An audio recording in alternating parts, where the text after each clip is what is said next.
ദൈവം വിളിച്ച ധാരാളം ആടുകളുണ്ട്. അവർക്ക് കിട്ടുന്ന ഒരു കവറിംഗ് ആണ് സ്പിരിച്വൽ കവറിംഗ്. യേശു കർത്താവ് സ്പിരിച്വൽ കവറിംഗ് കൊടുത്ത ഒരു ലീഡറായിരുന്നു. കർത്താവിൻ്റെ കൂടെ 12 ശിഷ്യന്മാർ, 12 അപ്പോസ്തലന്മാർ ഉണ്ടായിരുന്നു.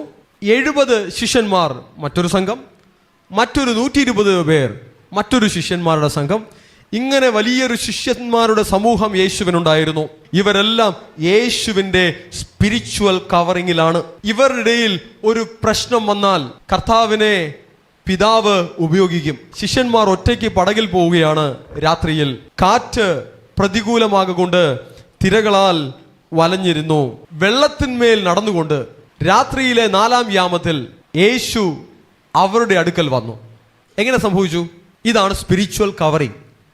അവർ അലയുന്നത്, വലയുന്നത്, അതിലൊരു ദൈവികമായ ഇടപെടൽ ഉണ്ടായി.